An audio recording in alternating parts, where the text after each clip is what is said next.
Merci Madame la Présidente.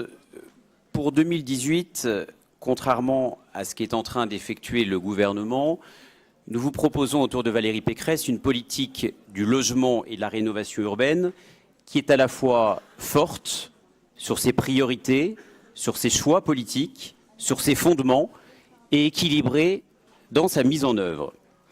3 lignes de force à retenir. La première, c'est que nous poursuivrons la mise en œuvre du dispositif anti-ghetto que nous avons mis en place parce que nous n'avons pas d'autre choix que de casser cette spirale infernale de ghettoisation urbaine dont les premières victimes sont les habitants eux-mêmes. Parallèlement, nous amplifierons la diversification de l'offre de logement parce que nous avons le devoir de permettre à chaque francilien de se loger dignement et surtout selon ses besoins et ses possibilités. Enfin, nous continuerons plus que jamais à aider les maires bâtisseurs à réaliser leurs projets urbains, à transformer leurs villes, notamment grâce à la stratégie foncière que nous menons au sein de l'établissement public foncier d'Île-de-France et qui a contribué à produire un choc d'offres quasi inédit au sein de la région Île-de-France. Alors, vous le savez, un budget, c'est à la fois une traduction chiffrée d'un volontarisme politique et la prise en compte lucide de contraintes économiques. En matière de logement, tout d'abord, nous vous proposons 64 millions d'euros d'autorisation de programme consacrés en investissement en 2018. S'agissant du développement du parc locatif social, nous vous proposons une enveloppe de 37 millions d'autorisation de programme, soit un quasi-maintien par rapport à 2017. S'agissant des différents types de logements sociaux que nous financerons en 2018, quelques remarques. D'abord, nous poursuivrons, comme je le disais à l'instant, la diversification de l'offre que nous avions instaurée en finançant des PLAI, du plus, mais aussi du PLS, c'est-à-dire du logement social intermédiaire qui avait été malheureusement abandonné sous la mandature précédente. Mais aussi, nous assumons pleinement en 2018 la fongibilité de cette enveloppe de 37 millions afin de nous adapter le plus possible aux demandes et aux besoins des opérateurs qui, pour ceux qui suivent ces sujets, se comportent de plus en plus comme des aménageurs en effectuant des programmes globaux avec des produits mixtes. En 2018, nous allons adapter au maximum nos financements aux besoins des territoires en tentant de mener une politique la plus équilibrée possible qui marchera sur ses deux jambes. C'est-à-dire que d'un côté, nous donnerons priorité au PLS, c'est-à-dire les logements sociaux intermédiaires dans les communes où il y a trop de PLAI, c'est-à-dire les logements très sociaux, et de l'autre côté, nous donnerons priorité au financement du PLAI, c'est-à-dire des logements les plus sociaux, dans les communes en rattrapage ou en carence.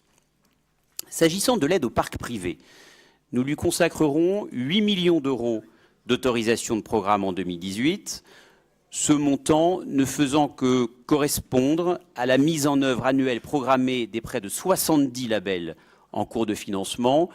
Vous vous en souvenez, nous avons voté 16 nouveaux labels depuis début 2016, exigeant à chaque fois un engagement budgétaire sur l'ensemble de la mandature et pas seulement pour une année.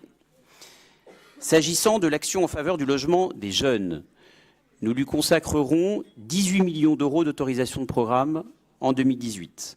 C'est une baisse de 10 millions d'euros qui n'est en réalité que la prise en compte d'une réalité. Parce que si nous avions consacré 28 millions d'euros l'année dernière en autorisation de programme, nous n'avions pu, en effet, exécuter qu'environ 18 millions d'euros du fait du refus de l'État d'agréer des projets de résidence sociale dédiés exclusivement aux jeunes. Je mets de côté les foyers de jeunes travailleurs.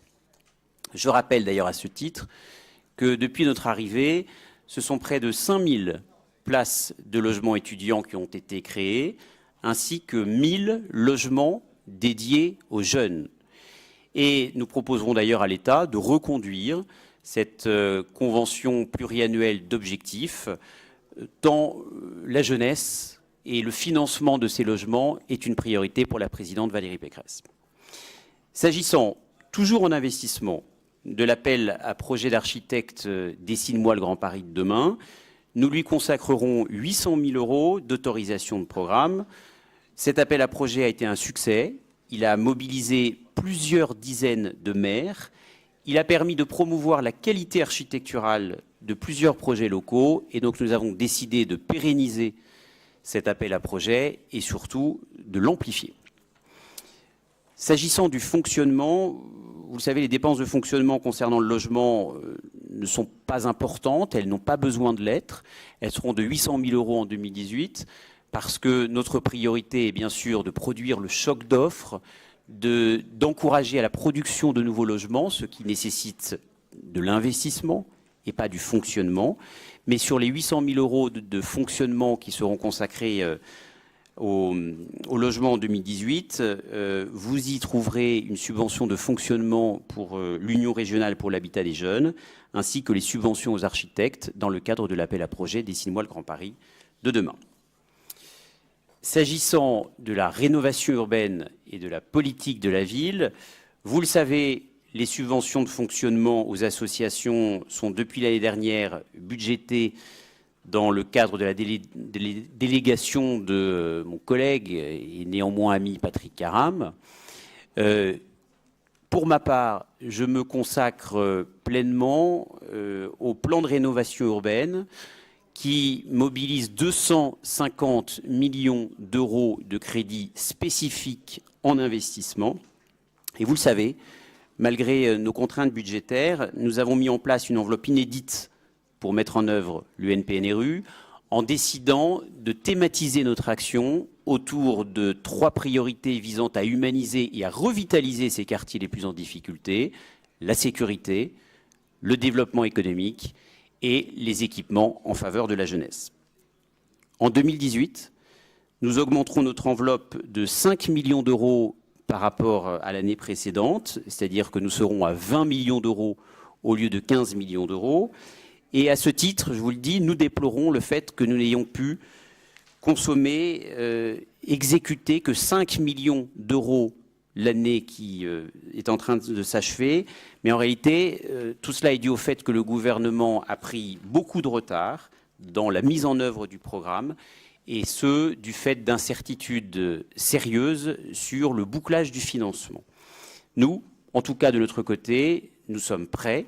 Nos crédits sont effectivement alloués, contrairement d'ailleurs aux promesses d'un gouvernement qui prétend doubler la mise sur le NPNRU, passant là de 5 à 10 milliards d'euros, alors que lorsque vous regardez de plus près, seulement 200 millions d'euros ont été effectivement budgétés par l'État.